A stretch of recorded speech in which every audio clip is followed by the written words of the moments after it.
네, 안녕하세요. 저는 성형외과 전문의 김수영입니다. 이제 날씨가 많이 선선해지고 완연한 가을이라고 할 수 있겠는데요. 오늘 제가 말씀드리고 싶은 것은 가을철에 어떤 시술들을 많이 하는지 좀 간단하게 말씀을 드려보려고 합니다. 가을이 되면 아무래도 여름철에 비해서 온도도 많이 낮아지고 습도도 낮아지게 되는데요. 이러한 환절기가 되면 피부가 많이 좀 건조해지고 예민해질 수밖에 없는 것 같아요. 요즘에 이제 가을이 되고 내원하시는 고객님들은 이런 건조함이라든지 피부가 좀 예민해진 그런 고민을 많이 가지고 오시는 것 같아요. 피부가 건조하고 예민할 때 할 수 있는 것은 스킨 부스터가 가장 보편화되어 있는 것 같은데요. 그 중에서도 이제 리쥬란 시술이 좀 많이 찾는 것 같아요. 리쥬란은 폴리뉴클레오티드라는 그 PN 성분이 들어있는 그런 제품으로 나와 있는 스킨 부스터고요. 이것을 이제 피부에 직접적으로 주사기로 주입을 하게 됩니다. 그러면은 어떤 피부의 반응이 일어나냐 하면은 첫 번째로는 피부가 좀 예민해져 있는 상태라면은 즉각적인 진정 효과가 있어요. 그리고 피부가 건조할 때 보습 크림을 바르지만 그게 피부 안쪽까지 이렇게 들어가기는 조금 어렵거든요. 그래서 바깥에서 주사 시술을 했을 때 속건조가 좀 잡히는 그런 효과가 있습니다. 두 번째로는 이제 리쥬란 말고 또 할 수 있는 거는 이제 히알루론산인데요. 흔히 우리가 물광주사라고 알고 있는 그것이 히알루론산입니다. 히알루론산은 여러 가지 제품들이 있는데 대표적으로는 뭐 레스틸렌 비탈 정도 생각나는 것 같아요. 히알루론산은 피부에 가장 기본이 되는 구성 성분 중에 하나고 피부 안에서 수분을 담당하고 있는 성분입니다. 그래서 히알루론산을 역시 주사기를 통해서 피부에 주입을 하게 되면은 피부 안에 있는 건조함이 조금 더 잡히고 피부가 전체적으로 밸런스를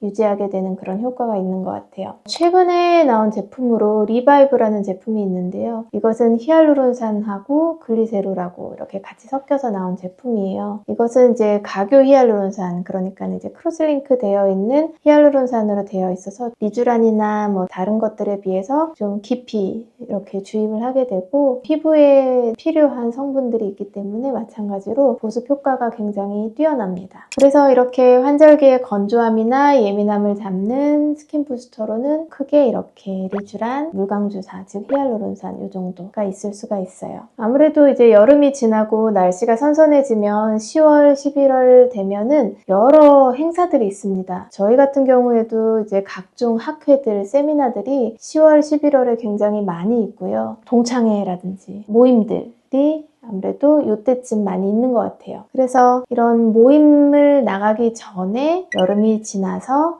하시는 것들이 두 번째가 이제 리프팅 레이저입니다. 여름에 많이 덥고 습한 날씨에 피부도 좀 이렇게 탄력을 잃고 전체적으로 처져 있을 때 가을에 있는 많은 행사들을 위해서 피부를 다시 탄력을 주기 위해서 이런 리프팅 레이저들을 많이 하시는 것 같아요. 대표적으로는 이제 울세라 시술이 가장 대표적인데요. 이 울세라는 초음파를 베이스로 한 장비로 약간의 통증이 있어서 마취 크림을 바르고 시술을 하는 것을 추천을 드립니다. 이 울세라는 즉각적인 효과도 있긴 한데 한 3, 4주 지나야지 조금 더 확실한 효과가 있거든요. 그래서 중요한 모임 앞두고 한 달쯤 전에 하는 것을 저는 추천을 드립니다. 울세라 시술을 할 때는 이제 이 샷 수들도 좀 중요한데 너무 많은 샷을 얼굴에 많이 했을 때는 얼굴에 붓기가 있기도 해요. 특히 이제 턱라인 같은 곳을 많이 쏘게 되면은 턱라인이 이렇게 부어 보인다거나 약간 좀 사각으로 보인다거나 할 수가 있는데 이런 경우도 이제 샷수라든지 이제 시술을 할 때 그 팁이 위치하는 그 위치를 잘 조절을 하면 붓기를 최소화하면서 효과를 최대화할 수 있는 것 같아요. 그래서 이런 울세라 시술은 이렇게 앞볼이 처져가지고 팔자가 부각돼 보인다거나 아니면 이렇게 옆살이 좀 볼살이 있고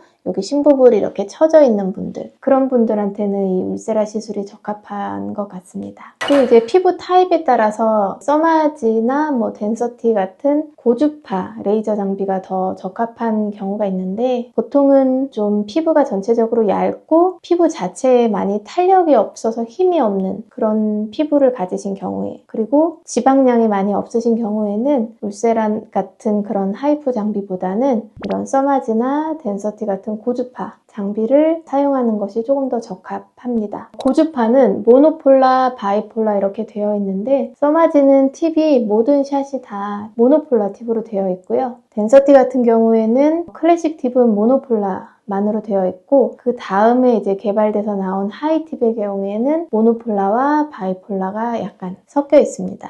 주 메인은 모노폴라고 마지막 샷이 이제 바이폴라가 첨가된 그런 형태의 팁입니다. 그래서 이 고주파의 경우에도 시술 후에 즉각적인 효과는 어느 정도 있지만 그래도 한 3, 4주차가 가장 효과적이라고 볼 수 있고, 그리고 덴서티 하이팁 같이 바이폴라가 섞여 있는 팁은 좀 즉각적인 효과가 조금 더 있다라고 볼 수 있습니다.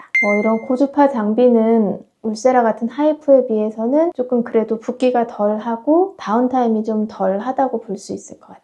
네, 그래서 오늘은 이제 가을철에 많이 하는 시술들에 대해서 스킨 부스터와 리프팅 레이저 이렇게 두 가지 카테고리로 설명을 드려봤습니다. 이제 다음 달이면은 우리나라 고유의 명절 추석인데요. 추석 때 가족들이 이렇게 오랜만에 만나게 될 텐데 이렇게 피부 관리 잘 하셔서 그런 모임에서도 또 돋보이기를 바랍니다. 지금까지 성형외과 전문의 김수영이었습니다. 감사합니다.